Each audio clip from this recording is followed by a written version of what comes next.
Welcome to the Living Healthy Podcast, a podcast dedicated to health, fitness, exercise, medicine, diet, nutrition, as well as eating clean, organic, and non-GMO foods. Let's live the journey through weight loss, weight management, and accomplishing goals. I'm your host, Eddie Randall.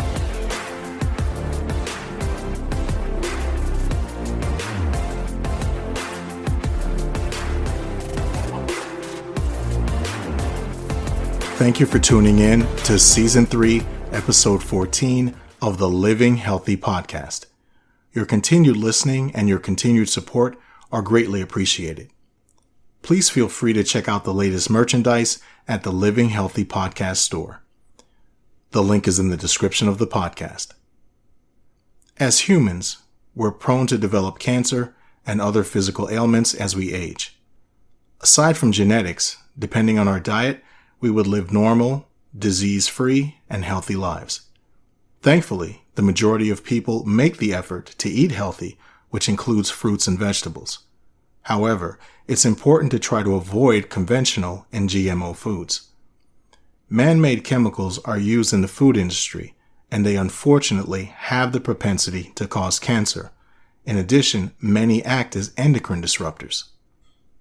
Tonight I'll be discussing conventional, GMO, and organic foods, their differences, and some chemicals that are used. For tonight's podcast, I have a special guest, Ms. Sheri Johnson. She's a certified holistic health and life coach. She helps women to live healthier lives by eating clean, healthy food and making better decisions through lifestyle changes.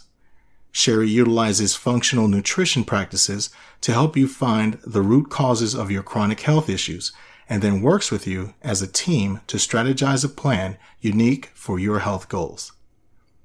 You can book a free consultation with her at her website, empoweredhealthcoaching.com. I've also included a link to her website in the description of the podcast.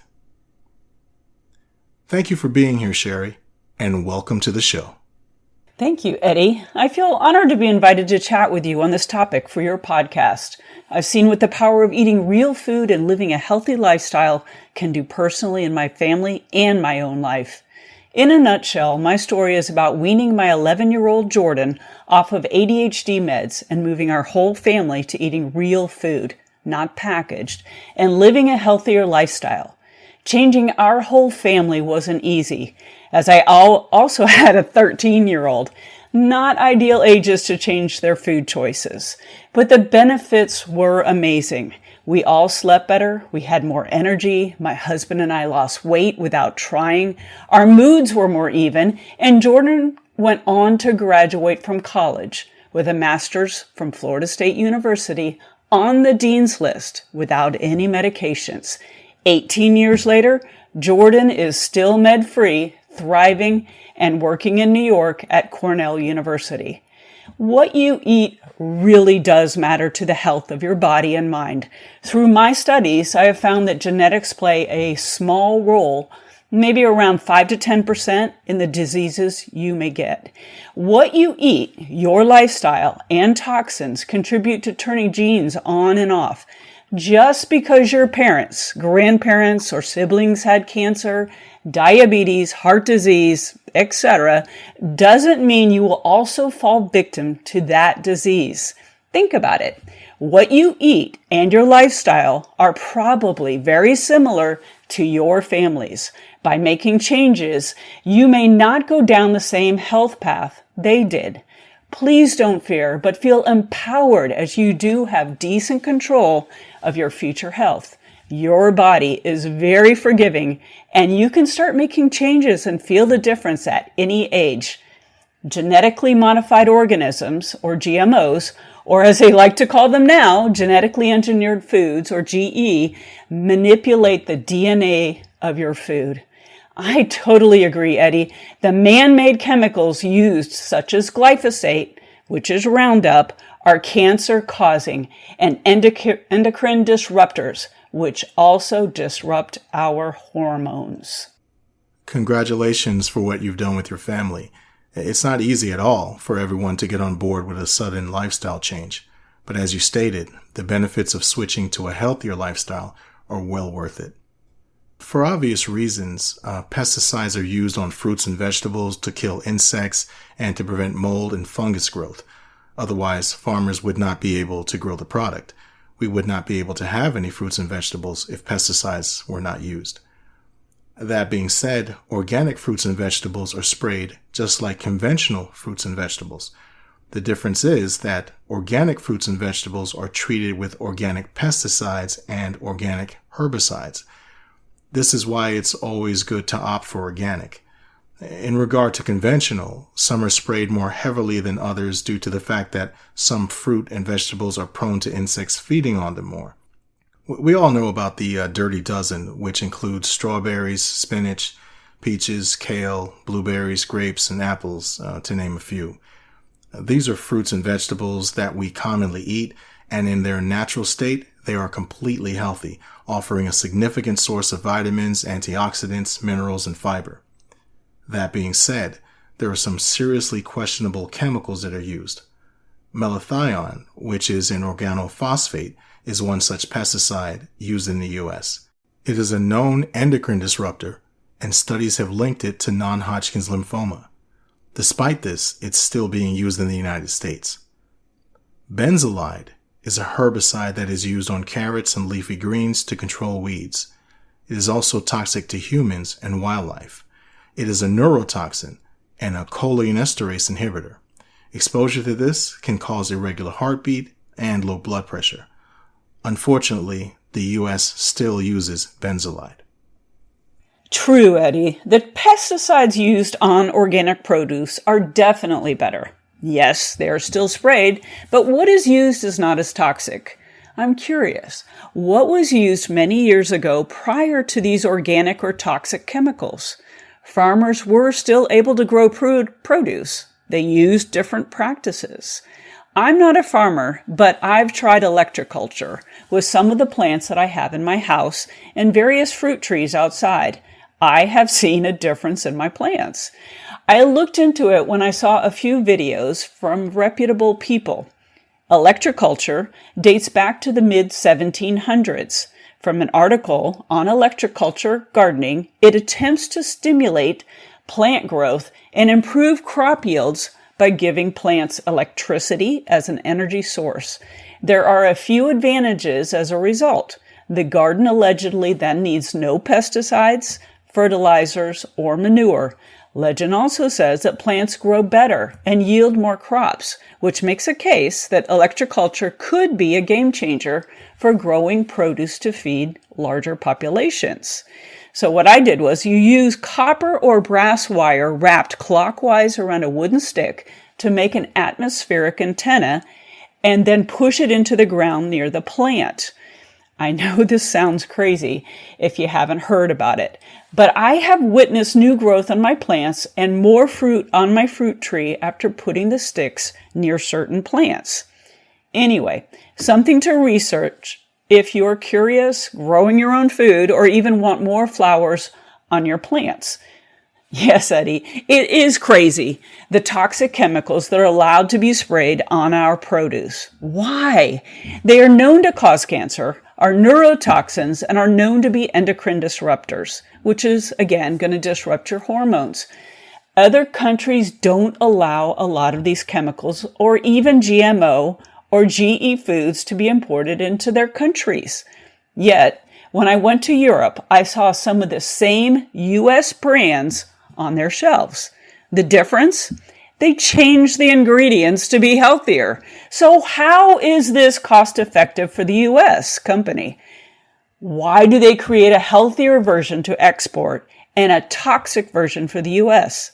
Something to ponder. That's funny that you should mention electroculture. About a month ago, I came across a video where a gentleman was explaining how it worked, and I thought it was fascinating. I was talking with my family saying the next time I'm out, I'm going to pick up some copper and I'm going to give this a try. I agree with what you're saying about the toxic food that's sold here to us in the U.S., but not in the European Union because the EU won't put up with that. Thankfully, the EPA does its part to try to keep us all safe. As of August 2023, they've banned the use of dimethyl tetrachloroterephthalate, or DCPA. That being said, the European Union banned it back in 2009. It's listed as a carcinogen, and it's a herbicide that was used on grass, strawberries, vegetables, and various beans. Also in 2021, the U.S. banned chlorpyrifos. The European Union banned it a year earlier in 2020. It's a potential carcinogen, and it's a neurotoxin that can affect child development. There's an article on NIH.gov called Chlorpyrifos and Malathion have opposite effects on behaviors and brain size that are not correlated to changes in ACHE activity. It's by Rickendorfer and Cretin. They conducted a study involving zebrafish and their larvae. They determined that exposing the larvae even to the smallest amount of chlorpyrifos resulted in smaller brain sizes during the developmental stages. It's good that it's banned, but the unfortunate thing is that it seems as soon as one gets banned, the thing that replaces it is found out to be worse years later down the line. Let's hope that doesn't happen. I'm very glad these chemicals are being banned here in the U.S. I don't understand why the U.S. took 14 years to ban DCPA after the EU did. For 14 years, it was a known carcinogen. I found over 6,500 studies on PubMed or NIH for chlorpyrifos, dating back to 1970. I'm not sure why it took so long to ban it. They've been using it for over 50 years. The problem with these chemicals is the long-term effects on our health is not known. The EPA is getting ready to approve the use of chlormequat, chloride, on wheat, barley, oats, and other grains, and permit residues in our milk, meat, dairy, and eggs. In animal studies, it was found to be an extremely hazardous agrochemical, linked at low doses of exposure, has been found to disrupt fetal growth, altering metabolism, delaying development during puberty, creating fertility issues through affecting sperm motility, and decreasing testosterone, as well as harming the nervous system. This may be worse than glyphosate or Roundup. On the PubMed NIH website, I found over 184 articles dating back to 1971, proving the extremely hazardous health issues found while studying animals. What will this do to our children's health, or even our own health? I know what you mean. It's terrible. Thank goodness that as Americans, we have access to information and research studies, as well as access to cleaner food, so we don't have to settle. Long-term exposure to some of these chemicals are uncertain, to say the least. I want to thank you for supporting me by listening to the Living Healthy podcast. My podcast is listed on many platforms, including Anchor, Amazon Music, Apple Podcasts, Google Podcasts, iHeartRadio, and many, many others. Please follow me on Tumblr, X, formerly known as Twitter, Instagram, Pinterest, YouTube, and Rumble. If you have any questions or topics you'd like me to cover, please don't hesitate to ask. Also, if you'd like to be a guest on the show, please contact me at livinghealthy@gmail.com. In addition, please check out the Living Healthy podcast store. The link is in the description of the podcast. And now back to the show.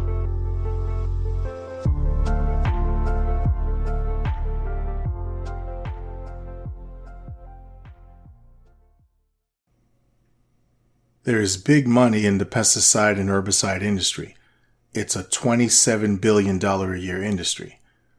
The FDA does its best to work with farmers, agrochemical companies, scientists, and federal law to get us the safest food for our families. At times, it seems as if not enough research has been done on particular chemicals before they're used, but that's not always the case. I always say that manufacturers want to give us clean and safe food. However, with the population climbing exponentially, the demand for food goes up.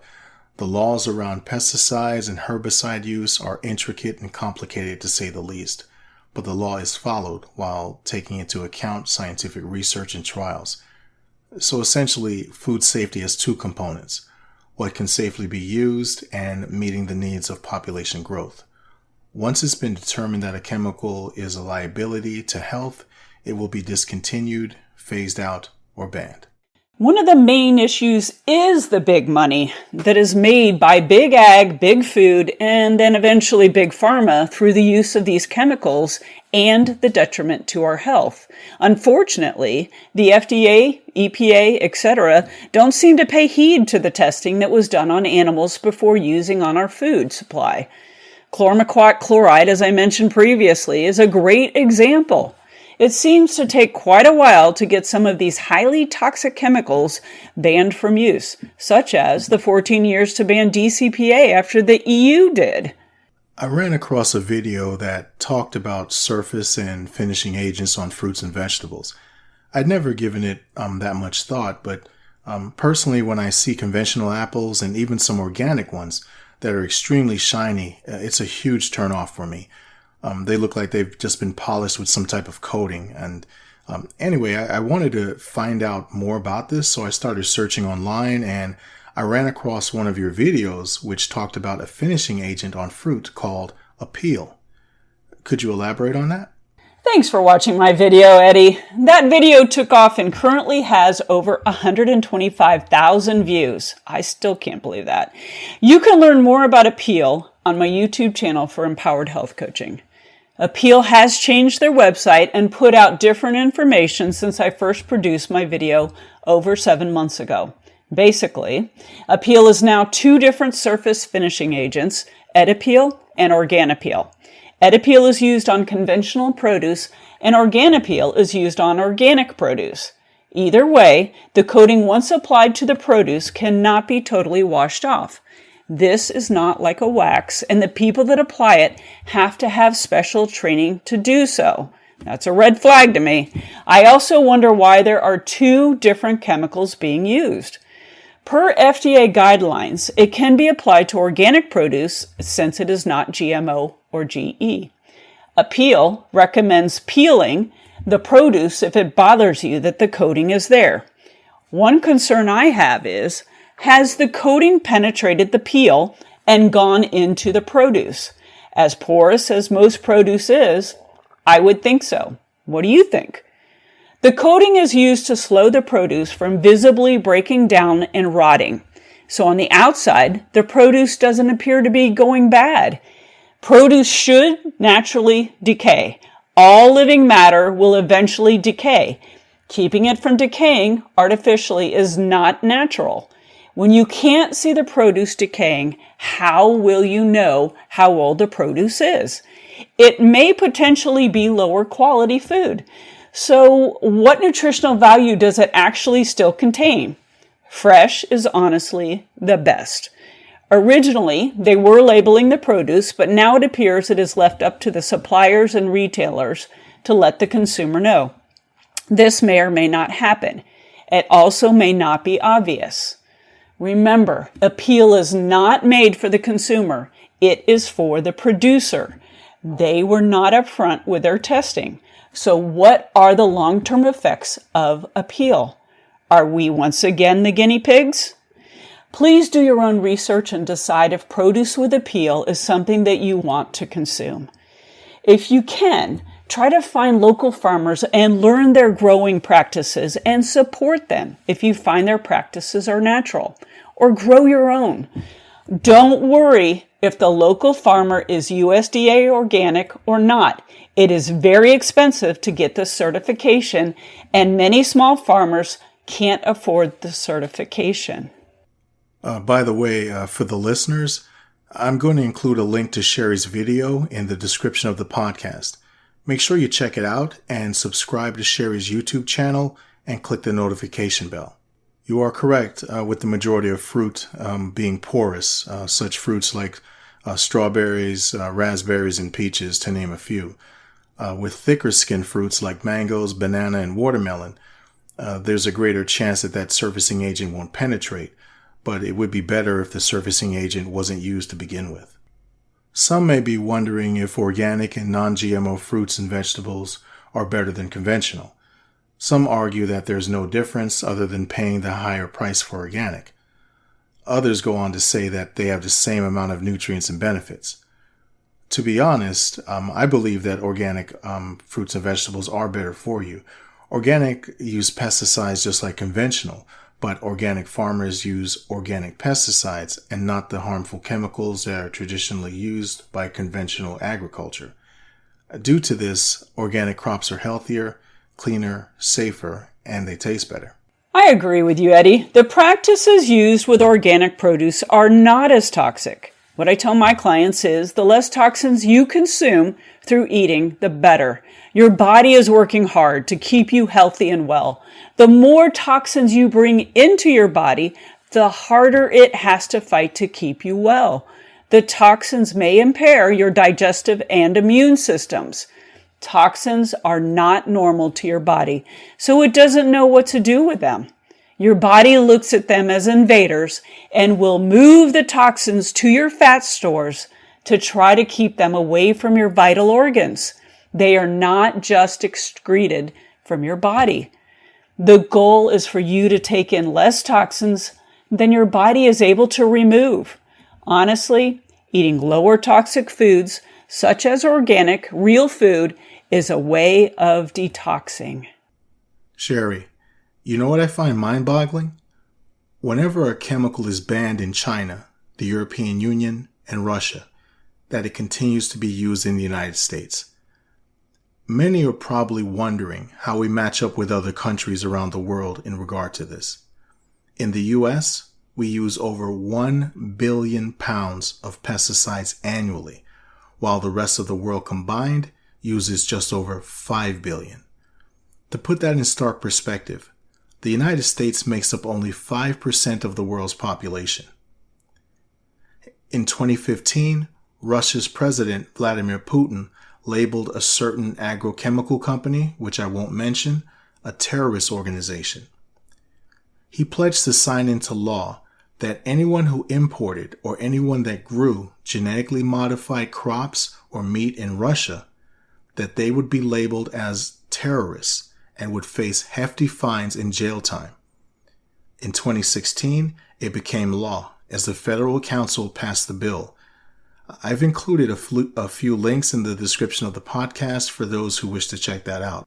President Putin is even giving away land to farmers who will grow only organic fruits and vegetables. The amount of pesticides used by the U.S. is horrifying. Let's put that into another perspective. The U.S. uses over 1/5 of the world's pesticides annually for only 5% of the world population. Most countries don't allow Monsanto's chemicals to be used on their food. Those countries know the harm it is doing to their citizens' health. It's not the U.S. taxpayers' responsibility to try to feed the world at the expense of the U.S. taxpayers' health, especially when other countries won't import our food due to the chemicals used on them. I love that Vladimir Putin, no matter how you feel about him, has designated Monsanto as a terrorist organization. I believe he's correct. If organic farming isn't capable of feeding enough people, then how will Russia survive? The fact is, organic farming was the norm only 100 years ago. There wasn't organic and conventional. It was all organic. It is possible to feed the world on healthy, organic foods. Please do your own research. Don't just believe what Eddie and I are telling you. It's a blessing to have you on the show, Sheri. Thank you for taking the time out of your busy schedule to share your knowledge and wisdom. I've learned so much from you, and I'd love to have you on the show again as a guest in the future. Thank you, Eddie. It really was an honor to be asked to share my views on your show. I would be happy to join you again in the future. Remember, knowledge is power if you implement what you learn. Making changes is not about perfection. Take baby steps, and you will see changes in your health and wellness. Please head over to my website and book your free strategy session so you can start taking those baby steps. While you're there, go to the free stuff tab. There are lots of free things, including a clean food cheat sheet that you may find helpful. I hope you all have a wonderful, blessed day. Don't forget to visit Sheri's website to book a consultation with her at empoweredhealthcoaching.com. And don't forget to check her out on YouTube. Links are in the description of the podcast. That's going to do it for episode 14 of season 3 of the Living Healthy podcast. I hope you found this podcast informative, beneficial, and I hope that I've motivated you to make the decision that you'd like to make. Thank you for your support. Thank you for listening, and I'll see you next time.